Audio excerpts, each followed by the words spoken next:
পৃথিবীর বিভিন্ন স্থান থেকে আপনারা যারা আজকে এই সন্ধ্যায় অথবা সকালে যে কোনো স্থানে যে কোনো সময় হোক না কেন, আপনারা বিভিন্ন স্থান থেকে আমাদের সঙ্গে যুক্ত হয়েছেন। এই জন্য ধন্যবাদ জানাই যে ঈশ্বর আমাকেও আপনাদের সম্মুখে আজকে আহ, এনেছেন, আপনাদের সঙ্গে যোগ দেওয়ার সুযোগ পেয়েছি। কারণ গত সপ্তাহে ইচ্ছা থাকা সত্ত্বেও আহ, সম্ভব হয়নি। কারণ আমাদেরই একজন প্রতিবেশী, আমাদের অত্যন্ত শ্রদ্ধাভাজন এল্ডার মিস্টার রুবেন বৌদ্ধ, তিনি প্রভুতে নিদ্রিত হয়েছেন এবং গত বুধবারে ওনাকে সমাধি দেবার জন্য না গ্রামের বাড়িতে নিয়ে গিয়েছিলাম।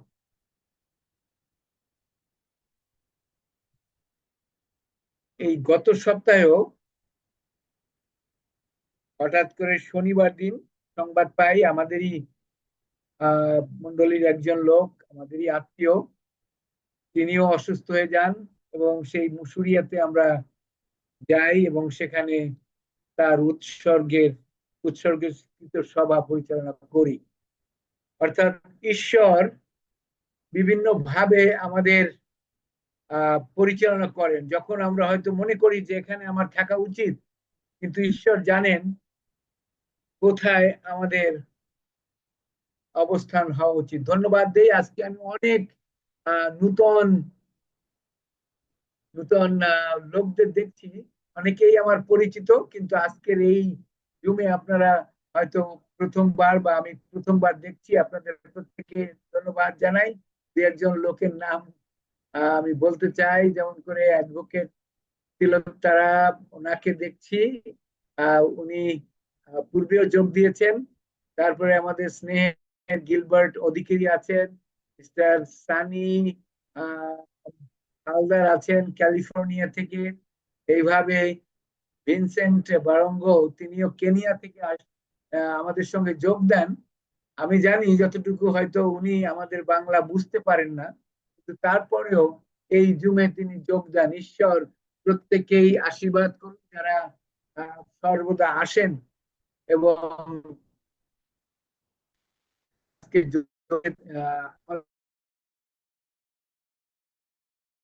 আশীর্বাদ করুন। এবং ধন্যবাদ দেই মিস্টার সিনহাকে, তিনি সুন্দর ভাবে বিচার করেন। যে আপনার উইক আনস্টেবল, আশা করি প্রার্থনা করবেন যেন স্টেবল থাকে। কি জানি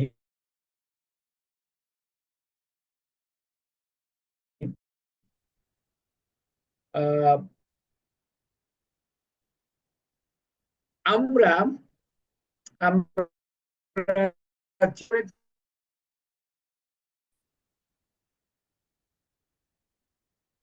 ধারাবাহিক ভাবে কয়েকটি বার, কারণ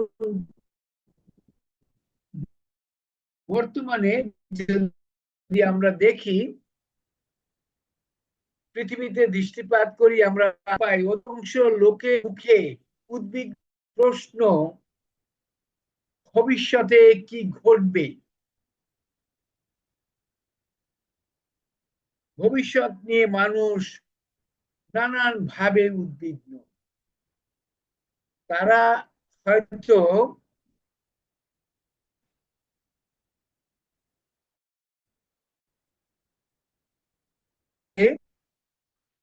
আমরা কি হব, আমাদের সন্তানদের জীবন কেমন হবে, এ পৃথিবী কি খাদ্য সংকটে, দুর্ভিক্ষের কষাঘাতে ক্লিষ্ট হবে, আমাদের এই সুন্দর পৃথিবী কি মহামারীতে, রোগে শোকে বিনষ্ট হবে, আমাদের শহরগুলি কি যেমন করে গত বছরে সিরিয়ায় ভূমিকম্পে ধ্বংস হয়ে গিয়েছিল, তেমন হবে সমস্ত বিজ্ঞজন, পণ্ডিত, বিজ্ঞানী, অর্থনীতিবিদ, রাজনীতিবিদ সকলের মুখে শুধু একটি প্রশ্ন ঘুরপাক খায়, পৃথিবী কোথায়? এর অবস্থা কি হবে? বর্তমানে আমরা যারা বাংলাদেশে আছি বা ভারতে আছি, আমরা প্রায়ই যুদ্ধের জনরব শুনতে পাই। প্রশ্ন, এর পরিণতি কি? আমরা কোথায় গিয়ে আমাদের শেষ হবে? অর্থাৎ পৃথিবীর মানুষ ভবিষ্যৎ নিয়ে উদ্বিগ্ন। তারা আসলে উদ্বিগ্ন এই অর্থে, কারণ তারা ভবিষ্যৎ সম্পর্কীয় সমস্যার একটি সমাধান চায়। এবং আমরা যারা এখানে আজকে যুক্ত হয়েছি, আমাদেরও মনে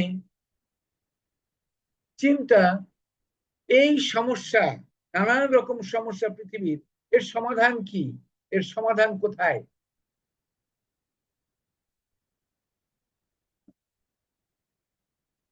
সবচেয়ে হলো উন্মোচনের বা ভবিষ্যৎ জানার জন্য আমাদের কি কোনো চাবি আছে? এই ভবিষ্যৎ জানার চাবিকাঠি কোথায়? ভবিষ্যৎ অন্ধকার হয়ে আসছে। ভবিষ্যৎ কি বিশ্বাস করা যায়? ভবিষ্যৎ সম্পর্কে কেউ কি জানে? এটি আমাদের প্রশ্ন। এবং আমরা এগুলি বলি, কোনো ব্যক্তি কি বলতে পারে যে সঠিকভাবে ভবিষ্যতে কি হবে?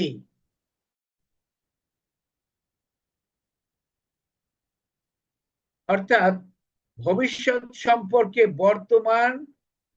বর্তমানে ভবিষ্যৎ সম্পর্কে এটা হলো আমাদের মুখ্য আলোচ্য বিষয়। আমরা যদি ইন্টারনেটে অনুসন্ধান করি, তবে লক্ষাধিক মন্তব্য এই বিষয়ে আমরা পাই।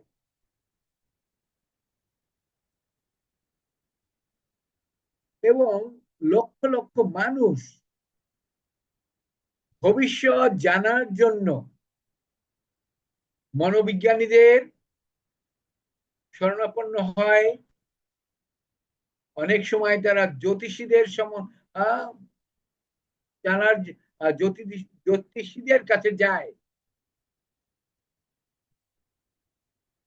এবং অনেক সময় দেখা যায় সে সমস্ত ব্যক্তিরা যে সমস্ত বুদ্ধি পরামর্শ উত্তর দেয়, এগুলি তাদেরকে সন্তুষ্ট করে না। অত্যন্ত হতাশায়, নৈরাশ্যের সংবাদ অনেক সময় তারা দেয়। যেমন জ্যোতিষীরা, তারা কিভাবে ভবিষ্যৎকে গণনা করে? তারা নক্ষত্র, রাশি, রাশি ফল, অর্থাৎ নক্ষত্রের গ্রহ, উপগ্রহ, এগুলির অবস্থানকে কেন্দ্র করে তাদের মতন একটি ভবিষ্যৎ করে। অনেক সময় হয়তো মানুষ যা জানতে চায়, তারা সেই বিষয়টিকেই বলার চেষ্টা করে যেন মানুষই হয়।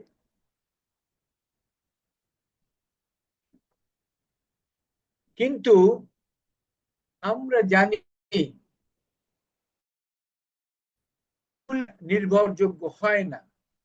যেমন করে আমরা যাদের আছে, দেখবেন মেনন প্রফেসি, এটি ছিল অত্যন্ত হিরো প্রবল। তার মতে নক্ষত্রের অবস্থান বিবেচনা করে বলা হয়েছিল ডিসেম্বরের 21-এ হবে, কিন্তু আমরা এখনো বেঁচে আছি। তারপরেও 13 হয়ে সালে এখনো আছি, তাদের গণনা ঠিক হয়নি। তবে আমরা যারা খ্রিস্টিয়ান, আমরা যারা সৃষ্টিকর্তার ঈশ্বরের পরিকল্পনায় বিশ্বাস করি, সৃষ্টিকর্তাকে বিশ্বাস করি, আমরা নিশ্চিতভাবে বলতে পারি যে পবিত্র বাইবেল ঈশ্বরের প্রধান চাবিকাঠি। পবিত্র বাইবেলে উল্লিখিত ভবিষ্যৎবাণী আমাদের পুঙ্খানুপুঙ্খানুরূপে বলে দেয় যে কি ঘটবে। গত 2500 বছর বাইবেলে উল্লিখিত ভবিষ্যৎবাণী আমরা বিশ্লেষণ করলে পরে বুঝতে পারি যে ঈশ্বর তার পবিত্র শাস্ত্রের মাধ্যমে যা আমাদের কাছে প্রকাশ করেছেন এটি সম্পূর্ণ বিশ্বাসযোগ্য, এবং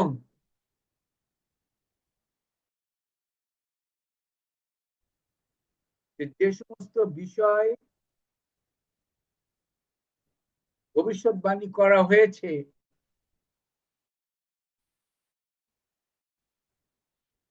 সেগুলি পূর্ণতা, এবং পবিত্র শাস্ত্রে আপনি আমি দেখতে পাই এবং আমাদের প্রত্যাশা পূরণ করে। প্রভু যীশু খ্রিস্ট নিজে শেষকালের জন্য তা আমাদের কাছে প্রকাশ করেছেন। আপনারা হয়তো প্রশ্ন করতে পারেন এর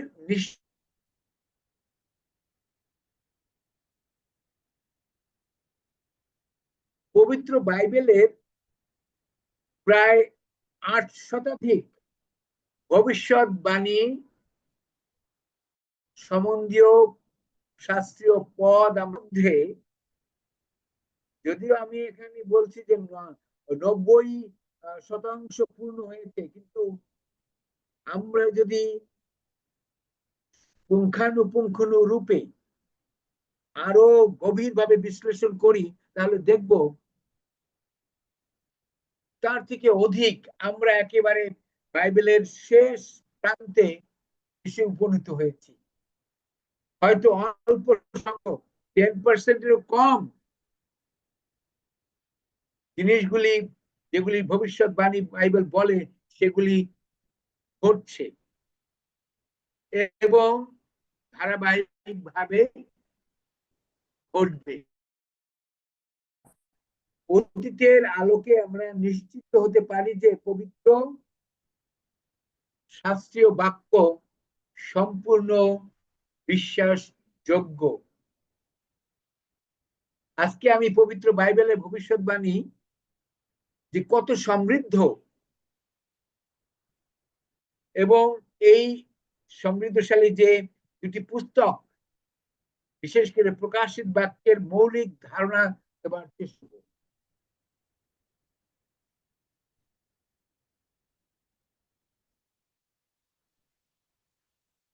এবং কারণ বাইবেল আমাদের বলে বিষয় 46 অধ্যায়ের 9 পদ এবং 10 পদ, সেকালের পুরাতন কার্য সকল স্মরণ করো, কারণ আমি ঈশ্বর আমার তুল্য কেহ নাই। এই পৃথিবীর যতই লোক যাই বলুক, যত গণক বলুক, জ্যোতিষী বলেন, বিজ্ঞানী বলেন, ঈশ্বর তুল্য কেহ নাই। ঈশ্বর তিনি একমাত্র নির্ভরযোগ্য, এবং তিনি বলেছেন যে তোমরা পুরাতন কার্য সকল স্মরণ করো, ঈশ্বর কিভাবে অতীতে কাজ করেছেন সেগুলি করতে হবে। এবং আমি শেষের বিষয় আদি অবধি জ্ঞাত করি, যাহা সাধিত হয় নাই তাহা পূর্বে জানাই, আর বলি আমার মন্ত্রণা স্থির থাকিবে। অর্থাৎ তিনি ভবিষ্যতে কি হবে, আমি শেষের বিষয়, অর্থাৎ পৃথিবীর শেষ কালে কি বিষয় ঘটবে তা তিনি জ্ঞাত করেছেন, তিনি জ্ঞাত করেন। তিনি বলছেন আমি শেষের বিষয় আদি অবধি জ্ঞাত করি। অর্থাৎ সৃষ্টি থেকে সৃষ্টির শেষ, এই পৃথিবীর শেষ কি হবে তিনি তা জ্ঞাত করেছেন শাস্ত্রের মাধ্যমে। যাহা সাধিত হয় নাই, যেগুলো এখনো হয় নাই, তাহা পূর্বে জানাই। তিনি আগেই বলেন, ঈশ্বর না জানিয়ে আমাদের জন্য কিছু করেন না, শাস্ত্রে তিনি আমাদের জ্ঞাত করেছেন, জানিয়েছেন। আর আমি বলি আমার মনটা স্থির থাকবে। অর্থাৎ তিনি বলছেন যেন আমরা ঈশ্বরের উপরে স্থির থাকি, কারণ তার মন্ত্রণা, তার তিনি যা স্থির করেছেন এটি কখনো ভুল হতে পারে না। প্রথম প্রথম পিতর, আমি একটু আহ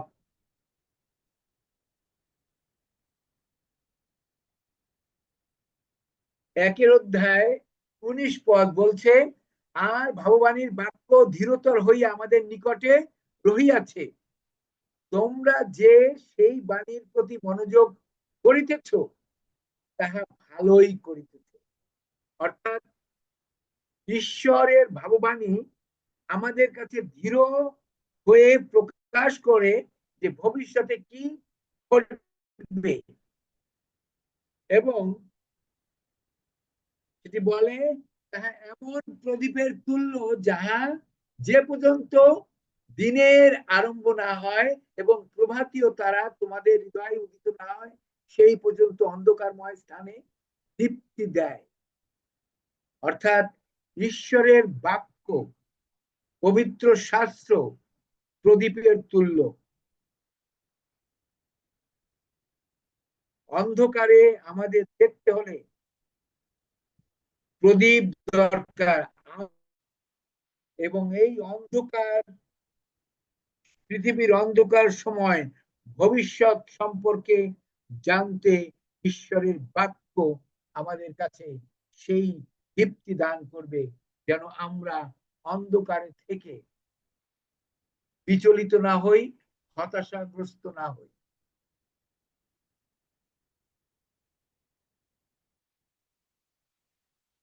কিন্তু অনেক লোক আছেন অনেক সময় এই অনেক সময় তারা শাস্ত্রকে পাঠ করেন এবং বলে থাকেন আমি শুধু যিশুকে জানতে চাই, আমার অন্য কিছু জানার দরকার নাই। পরিত্রাণ পরিকল্পনার জন্য ঈশ্বরের বাক্য আমাদের জানতে হবে, যীশু খ্রিস্টকে বুঝতে হবে।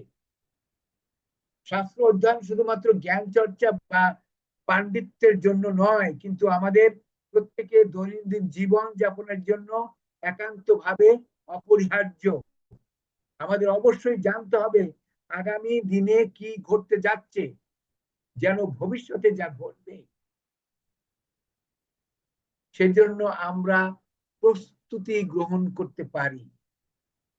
অতএব ভবিষ্যতে কি ঘটবে তা প্রভু যীশু খ্রিস্ট প্রকাশিত বাক্যে নিশ্চিতভাবে পূর্বেই আমাদের কাছে প্রকাশ করেছেন, যেন আমরা বিচলিত না হই, অজ্ঞাত না থাকি এবং আগামী দিনের জন্য মানসিক ও আধ্যাত্মিক ভাবে প্রস্তুতি গ্রহণ করতে পারি, প্রস্তুত থাকতে পারি, ধ্যান করি। প্রকাশিত বাক্য হলো পবিত্র বাইবেলের শেষ পুস্তক। এই পুস্তক শেষকালে যীশু খ্রিস্টের আগমনের পূর্বে কি কি ঘটবে সে বিষয়ে আমাদের জ্ঞাত করছে।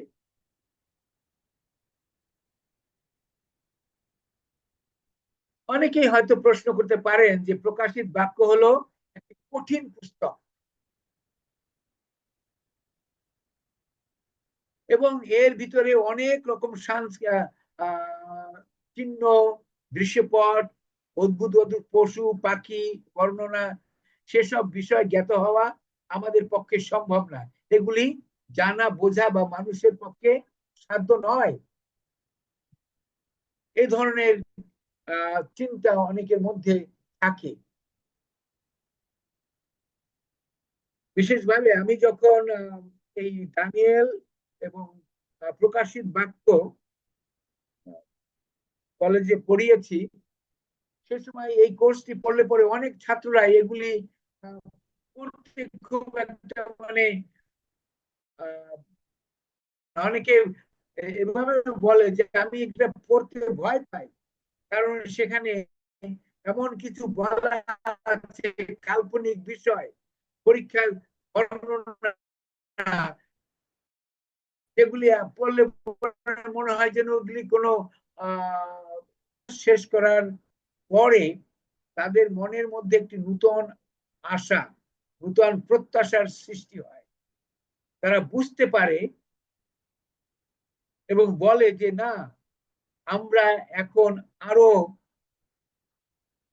জীবন সম্পর্কে আমাদের একটা ভালো ধারণা আছে, আমরা আর ভয়ে থাকি না। প্রিয় ভ্রাতা ভগ্নীগণ,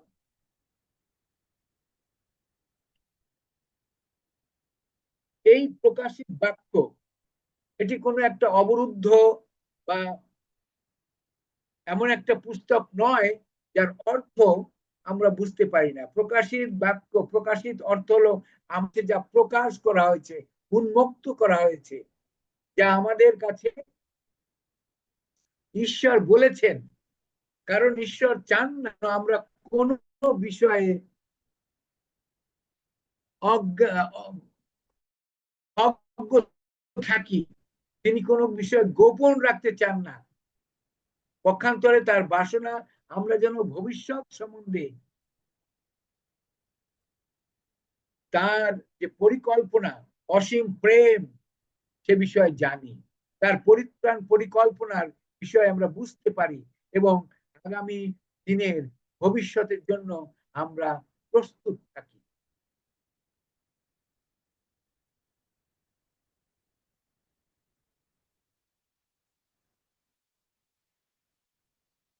প্রকাশিত 1 অধ্যায় বলে যীশু খ্রিস্টের প্রকাশিত বাক্য, ঈশ্বর যাহা তাহাকে দান করিলেন, তিনি যাহা যাহা শীঘ্র ঘটিবে সেই সকল আপন দাসগণকে দেখাইয়া দিলেন। এই বাক্য কার? প্রকাশিত বাক্যটি কার? প্রথমেই বর্ণনা দেওয়া আছে যীশু খ্রিস্টের প্রকাশিত বাক্য। এটি কোনো কল্পিত বাক্য নয়। যোহন কে ঈশ্বর বাক্য দিয়েছেন, এটি এই বাক্য যোহনের কাছে প্রেরিত। যিশুর শিষ্য যোহনের কাছে যিশু নিজে দিয়েছেন, যেন যে জিনিসগুলি ঘটবে সেই বিষয় আমাদেরকে জানানো হয়।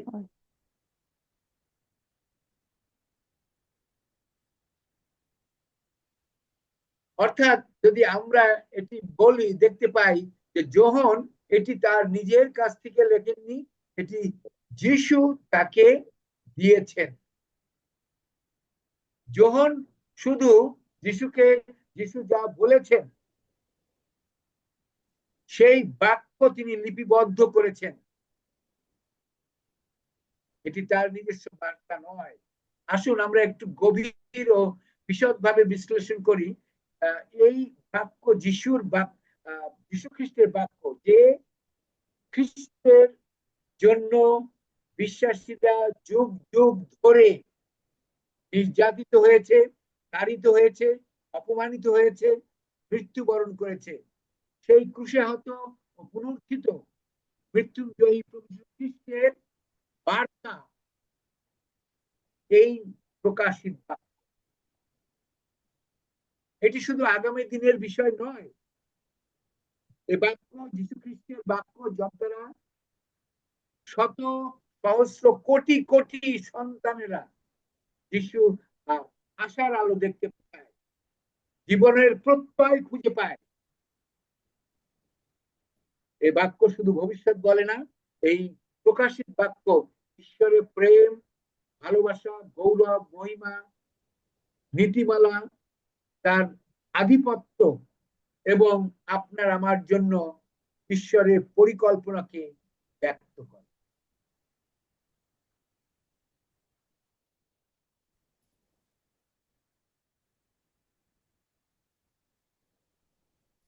প্রকাশিত পররাষ্ট্রে তাহার জ্ঞাত করিলেন।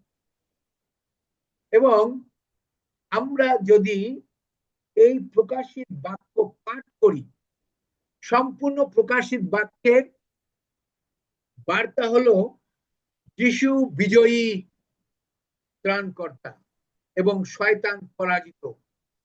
আমরা এই বিশ্বে পাঠ করি এবং দ্বন্দ্ব শয়তান এবং ভালো এবং মন্দের যে দ্বন্দ্ব, এই দ্বন্দ্ব চলছে। এবং প্রকাশিত বাক্য এর সারাংশ এটি বলে যে যিশু বিজয়ী এবং শয়তান হলো পরাজিত। এবং প্রকাশিত 22 অধ্যায় তিনি আমাদের বর্ণনা দিয়েছেন, এই গ্রন্থে ভগবানের বচন সকল মুদ্রাঙ্কিত করিও না। অর্থাৎ এই প্রকাশিত বাক্য এটি কোনো মুদ্রাঙ্কিত বা সিল বদ্ধকৃত প্রকাশ নয়,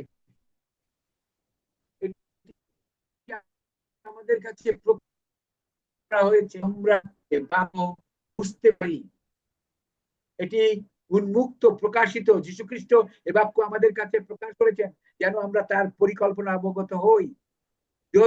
আমি যদি এভাবে করি, যীশুখ্রিস্ট যদি এই প্রকাশিত বাক্যের লেখক হন এবং আমাদের কাছে নিগুড় তত্ত্ব প্রকাশ করেন, তবে আমাদের কি মনে হয়, তিনি কি চাইবেন না যে আমরা এগুলি যেন বুঝতে পারি?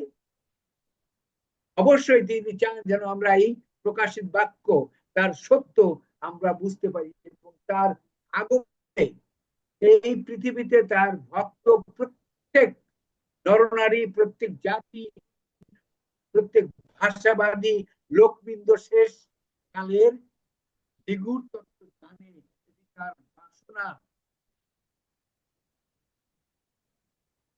প্রকাশিত বাক্য আমাদের নিশ্চিতভাবে বলে যে যিশুর সমস্ত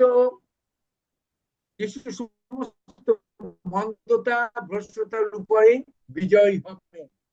প্রকাশিত বাক্যের প্রতিটি অধ্যায়, প্রতিটি যুদ্ধে বিজয়ী হবেন। তিনি শয়তানের বিরুদ্ধে একটি যুদ্ধেও পরাজিত হননি। রহস্যময় একটি গ্রন্থ, কিন্তু এর প্রতিটি অধ্যায়, প্রতিটি পদ আমাদের নিশ্চিতভাবে যীশু খ্রিস্টের বিজয়, তার গৌরব এবং তার মহিমার কথা বলে। আসুন আমরা আবার এই প্রকাশিত বাক্যের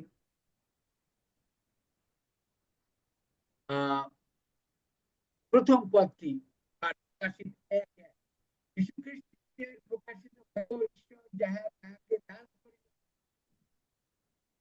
যেন তিনি যাহা যাহা শীঘ্র ঘটিবে সেই সকল আপন দাসগণকে দেখাইয়া দেন, আর তিনি নিজের দূত প্রেরণ করিয়া আপন দাস জনকে তাহা জ্ঞাত করিলেন।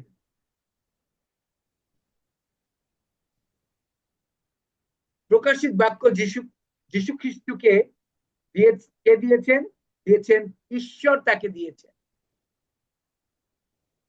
আমাদের খুব আগ্রহ সহকারে, অতি যত্ন সহকারে লক্ষ্য রাখা প্রয়োজন যে এই বার্তা মহান পরাৎপর ঈশ্বরের বার্তা, যা যীশু খ্রিস্টকে দেওয়া হয়েছে এবং যীশু খ্রিস্ট তার দূত কর্তৃক যোহন ভাওবাদীর কাছে প্রেরণ করেছেন। পিতা, পুত্র, পবিত্র আত্মা অনুপ্রেরণায় এই পুস্তক লেখা হয়েছে।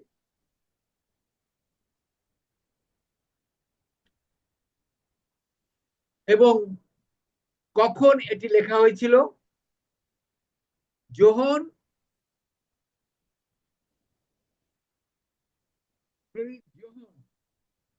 যখন তিনি পাটম দ্বীপে ছিলেন, অর্থাৎ আমরা যদি ইতিহাস বিশ্লেষণ করি, ইতিহাস বলে সম্রাট ভসিনিয়াস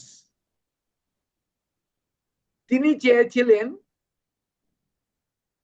যোহনকে দ্বীপান্তরে পাঠিয়ে যোহনের কণ্ঠ স্তব্ধ করতে, যেন সে প্রভুর যিশুর সাক্ষ্য বহন করতে না পারে। কারণ তিনি সমস্ত জায়গায় এই সাক্ষ্য বহন করতেন।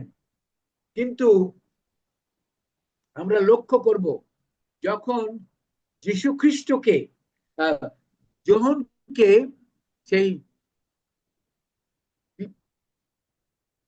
দ্বীপে নির্জন স্থানে পাঠানো হয়েছিল, যেন সে ঈশ্বরের বাক্য প্রচার না করতে পারে, ঈশ্বর তখন তাকে ব্যবহার করেছিলেন। ঈশ্বর তখন তাকে ব্যবহার করেছিলেন এবং এই আশ্চর্য কাজ করার জন্য, তার বিশেষ কাজ করার জন্য তিনি তাকে রক্ষাও করেছিলেন। কারণ আমরা জানি, ইতিহাস বলে যোহন যখন সেই রোমে প্রচার করতে গিয়েছিলেন, তাকে তেলে ভাজা হয়েছিল। কিন্তু আশ্চর্য ভাবে ওই মহাক্লেশে, অসহ্য যন্ত্রণার মধ্যে তিনি যে বেঁচেছিলেন,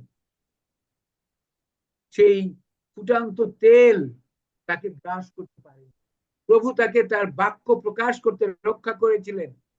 তারপর রোমীয় শাসনকর্তা তাকে জনগণ থেকে বিতাড়িত করার জন্য নির্জন স্থানে পাটম দ্বীপে নির্বাসিত করেন,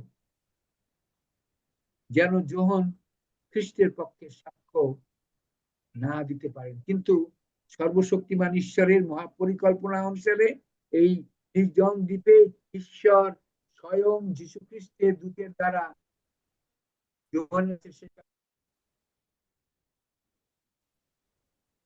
দিয়েছেন এবং যীশু খ্রিস্টের আগমনের পূর্বে যা যা ঘটবে তা তিনি তাকে জ্ঞাত করেছেন। আজকে আমি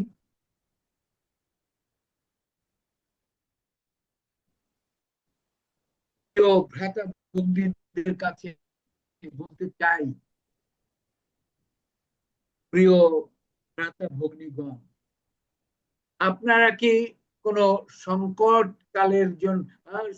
সংকটকালে যখন প্রিয় জন থেকে, আত্মীয় স্বজন থেকে দূরে চলে যান, দুঃখ কষ্টে যাতনায় জীবন পরিপূর্ণ হয়, যাতনাগ্রস্ত হন, ভবিষ্যতের কোনো আশা থাকে না, প্রত্যাশা থাকে না, আমি নিশ্চিত ভাবে বলতে পারি পরম করুণাময় ঈশ্বর তখন আপনার সঙ্গে কথা বলেন। তার সংকল্প আপনাকে আমাকে জ্ঞান করেন।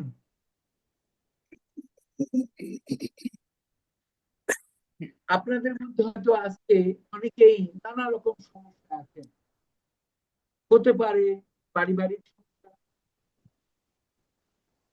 বিবাহ বিচ্ছেদ, সন্তানদের নিয়ে সমস্যা আছেন, অর্থনৈতিক সংকটে, অথবা স্বাস্থ্যগত সমস্যায় আছেন। অনেক সময় আমরা যখন একাকিত্ব থাকি, একাকিত্বে নুজ্জ হয়ে পড়ি, হয়তো বিদেশে অনেকেই আছেন, সেখানে দেখা যায় কোনো রকম কোনো বন্ধু বান্ধব নেই, প্রিয়জন নেই, বড় নিস্তেজ, একা মনে হয়। যেমন যখন তখন শিষ্য, তিনি সেই পাটন দ্বীপে ছিলেন। তখন মনে হয় যেন জীবন বড় তিমির অন্ধকারে আবৃত, অন্ধকারময় জীবনে হয়তো আলোর মুখ আর দেখা যাবে না, ভবিষ্যতের কোনো আশা নেই, প্রত্যাশা নেই, জীবনের কোনো উদ্দেশ্য নেই। কিন্তু সেই মহা সংকটকালে ঈশ্বর আপনার সঙ্গে কথা বলে, আপনাকে তার অভিপ্রায় ব্যক্ত করেন, আপনাকে তার কার্যের জন্য, তার রাজ্যের জন্য ব্যবহার করতে চান, আপনাকে আশার আলো দেখাতে চান, ঈশ্বর তার প্রেমের পরিকল্পনা ব্যক্ত করতে চান। আজকে আমি আর বেশি বলবো না, কারণ অনেক সময় আমরা এই প্রকাশিত বাক্য বা দানিয়েল পুস্তক এবং শাস্ত্র অনেক সময় আমরা পড়তে অনীহা করি এবং মনে করি যে এগুলি শুধু আহ হয়তো পাঁচটা পুরোহিত যারা থিওলজি পড়ে তাদের জানার বিষয়, আমাদের কি দরকার। কিন্তু বন্ধুগণ, এটি সঠিক নয়। আমরা যখন শাস্ত্রের কাছে আসি, অধ্যয়ন করি, শাস্ত্র আমাদের কাছে কথা বলে এবং আমাদের ভবিষ্যৎ সম্পর্কে যেন আমরা অন্ধকারে না থাকি, হতাশায় জীবন যাপন না করি, সেই প্রত্যাশা দান করে। এবং এভাবে আমরা প্রকাশিত বাক্যের প্রতিটি অধ্যায় আমরা অধ্যয়ন করব ধারাবাহিকভাবে এবং দেখব ঈশ্বর কিভাবে আমাদের জন্য যেন আমরা তার আগমনের জন্য, তার রাজ্যের জন্য প্রস্তুত হই এবং এই পৃথিবীতে আমরা যেন একটি সুন্দর আনন্দময় জীবন যাপন করতে পারি, নৈরাশ্যের মধ্যে জীবন যাপন না করি। ঈশ্বর আমাদের প্রত্যেকে আশীর্বাদ করুন এবং আশা করি আমরা প্রতিটি পর্বে যোগ দেব। ঈশ্বর আমাদের তার বাক্য শোনার জন্য আমাদের প্রত্যেকে প্রস্তুত করবেন। সকলে ভালো থাকবেন। ইম্মানুয়েল। ঈশ্বর প্রত্যেকে আশীর্বাদ করুন।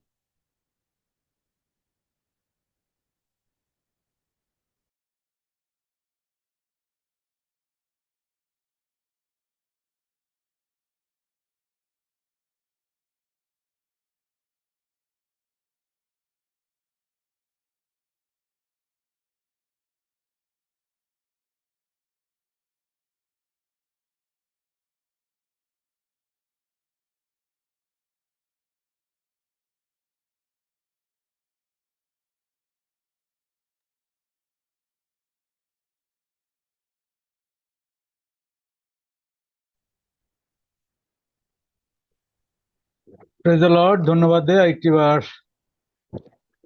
ঈশ্বরকে গৌরব দেই, প্রশংসা করি। অত্যন্ত সুন্দরভাবে আমাদের শ্রদ্ধা স্যার তিনি ঈশ্বরের বাক্য দিয়েছেন। আমরা আরেকটিবার ধন্যবাদ এবং কৃতজ্ঞতা জানাই তার সুন্দর জীবনের জন্য। ঈশ্বর প্রতিনিয়ত আমাদেরকে